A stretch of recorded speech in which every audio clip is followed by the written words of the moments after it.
É importante entender o que o 5G está fazendo e o que eles dizem que está fazendo. Nos foi dito no documento informativo Trípoli 4 que essa tecnologia fritava os seus olhos na Segunda Guerra Mundial.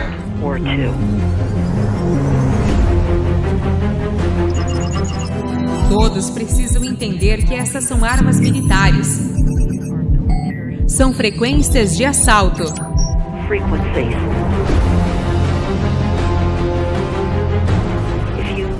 Se você não souber nada mais além disso, é isso que você precisa saber.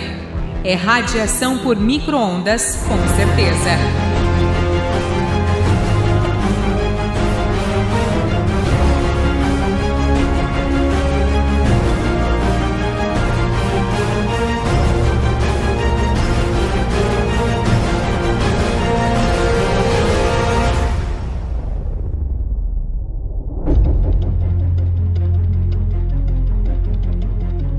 Senhoras e senhores, por favor, juntem-se a mim em dar as boas-vindas ao Clube Nacional de Imprensa. O diretor federal da Comissão de Comunicação, o senhor Tom Weller. It's an honor to be here at the National Press Club. The first generation wireless, 1G, was voice. The second generation, 2G, allowed both talk and text. The third generation, 3G, the internet, in a limited way. And today's technology, 4G, completed that digital migration. But if anyone tells you that they know the details of what 5G is going to become, run the other way. O 5G é o assunto do momento. Qual é a percepção que o consumidor brasileiro vai ter quando o 5G chegar? Let us show you a world where everything connects. It's a whole new reality out here. That stone face. Where no world's beyond your reach.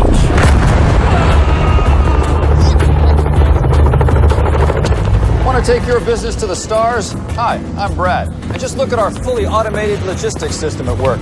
It will improve your business in ways you never thought possible. Time saved means money saved. Rock and roll. A percepção que o brasileiro terá da chegada do 5G é uma percepção de melhoria significativa na qualidade do serviço que é prestado hoje, através de serviços como, por exemplo, banda larga fixa ou da melhoria das velocidades que hoje ele tem acesso através de serviços de banda larga móvel. Exatamente, você tem aí uma revolução em diferentes setores da economia e a questão do streaming é uma delas, porque você pode fazer uma combinação de realidade aumentada com realidade virtual, fazendo uso das velocidades altíssimas que a tecnologia pode oferecer para você ter um salto de qualidade, uma transformação, por exemplo, na indústria do entretenimento. Give it up for Ashley Eternal!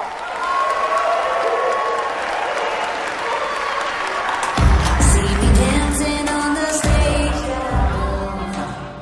Spotlight on me shining strong. This happiness inside of my heart. Baseball stadiums here in South Korea are being fitted with cutting-edge ICT and 5G technologies to take fans closer to the action than they've ever been before.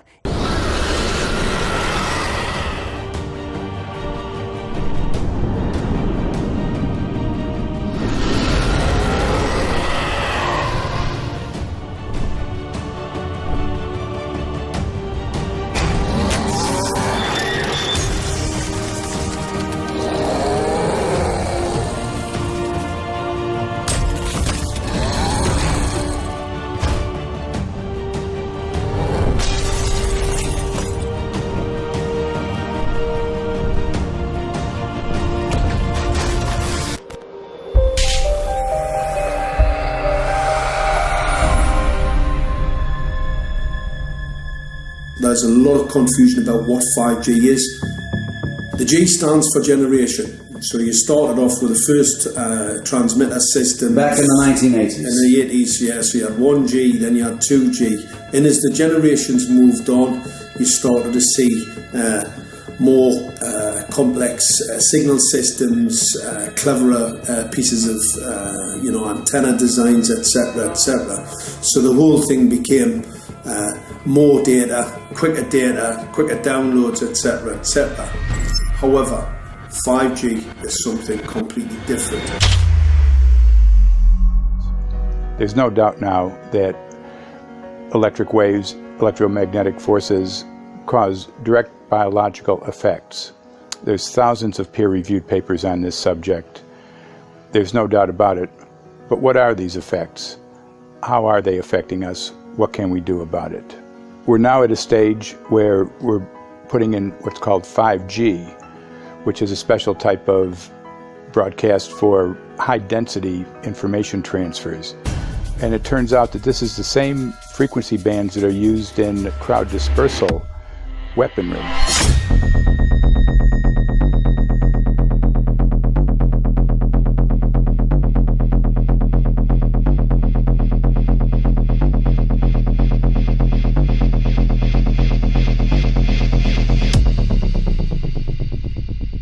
.5G, first and foremost, is densification. So it's significantly more transmitters in close proximity to the human, and it is also a sophisticated, illegal, unlawful transmitter. What I mean by that is it is a high-gain dielectric lens antenna, and what that allows 5G transmitters to do is to 3D map its environment in your home.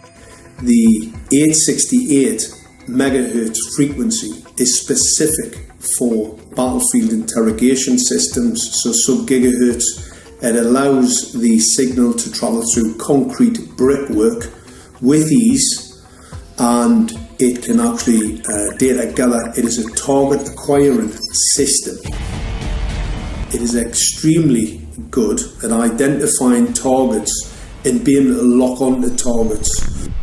And not only that, it can specifically target you as an individual. So any judge sitting on an interesting case, let's say, any lawyer, any barrister, anybody doing any work that is potentially controversial, your life could be at threat. So the antenna design that you currently have on top of these LED streetlights, masquerading as a control management system, it basically battlefield interrogation equipment. The first phased array unit was actually called Mammoth, used by the Germans during the Second World War to identify Allied aircraft. Obviously things have moved on significantly since then.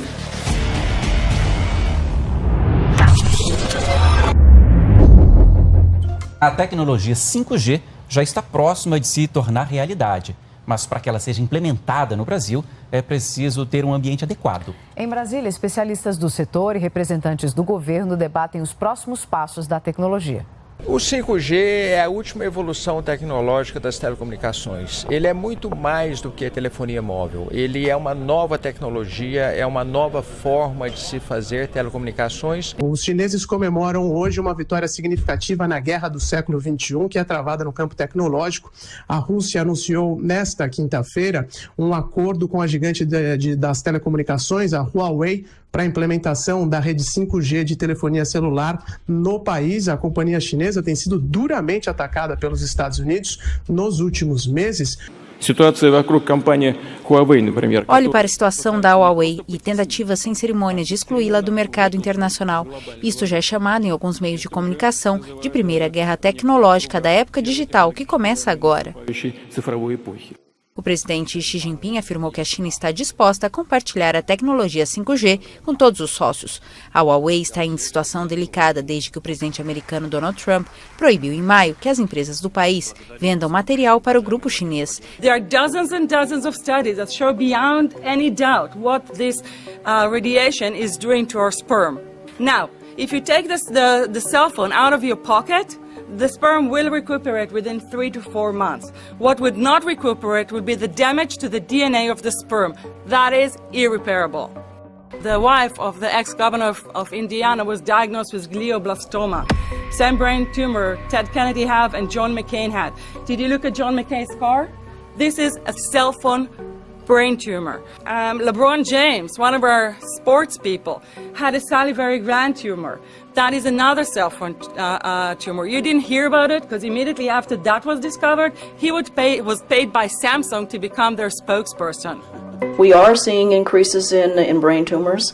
We're seeing increases in Alzheimer's. We're seeing increases in all of the neurotransmitter diseases, ALS, Lou Gehrig's disease, Parkinson's. These are all disease systems that are known to be associated with low-level energy exposures. We talk about 24/7, around-the-clock exposure, wherever you are and your whole body. You never get away from it. And it seems from our studies that maybe your immune system can cope with for a time, but it will deteriorate. Then the irradiation will definitely damage cells at a deeper level, and the question is what will then happen. Did you hear about people coming to you as far as having complaints about illness? We were made aware of health complaints following installation of smart meters, and we wanted to verify this using our field work. So I measured the field of about 30 different people while they stood 1 foot in front of the smart meter, and in every single case, the human energy field was obliterated as they stood in front of the smart meter. So in our first slides, what we see is normal cells, and the structure of the cells is intact and sound. This is what we would expect from a normal sample. So after 2 minutes of exposure in front of the smart meter at about 1 foot away, we see a totally different story. Sample 1, you can see a lot of degradation in the cells. The cell walls have been broken, and you see changes in the cells which are called mycoplasma. It shows a mutation to the cell. In the second sample, we see a different type of degradation to the cell membranes. You can see a corrugation here. This is called bottle cap formation, and it's known that this occurs due to oxidation or exposure to free radicals. So this third subject, when we did her sample, she had to be pulled away from the meter after 45 seconds because she complained about an increasingly severe headache. And here you see a phenomenon called rouleau, where the red blood cells are stacking up, which makes it very difficult for the blood to deliver oxygen to the tissues as they would be their normal function. Every single one of these is a degradation. Every single one of these shows a trauma to the blood cells, and that came from something, and the only variable was the smart meter. The good news in all this is the patient and the blood can return to normal once they have been removed from the influences of these stressors. When those first studies were performed years and years ago, nobody knew about the importance of the microbiome, the role of the microbiome and the immune system, and even less the role of the microbiota inside our brains, that is, the microbes that are normally resident inside our brains, whose influence on brain function is nothing but immense. And you may think, well, who cares about the microbes? The less microbes we have, the better it is. Well, we know by now that this is not absolutely the case, because microbes are truly essential for the development and function of all our organs and systems. Our immune system is based on the microbes we have in our gut. And our brain also has microbes that influence its function. This is going to eviscerate microbial DNA inside human beings, which is our effective operating system, number one. So it may not impact human DNA in laboratory experiments right now, and they're saying it doesn't impact human DNA. But given that human DNA is less than 1% of the cellular DNA in the human body, the rest of the cellular DNA is microbial, and we know that this will eviscerate microbial DNA. So we're talking about a takedown of the operating system of human beings. Exactly. I couldn't have put it better myself.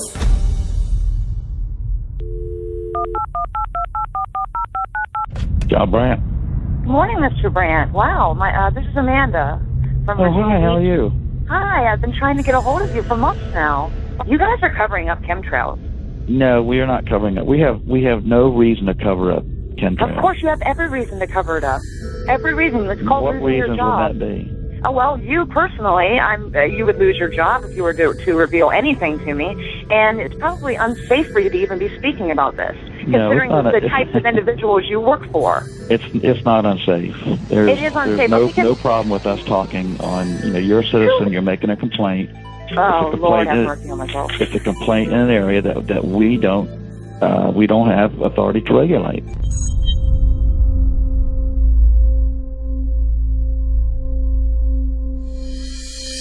So the connection between chemtrails and 5G.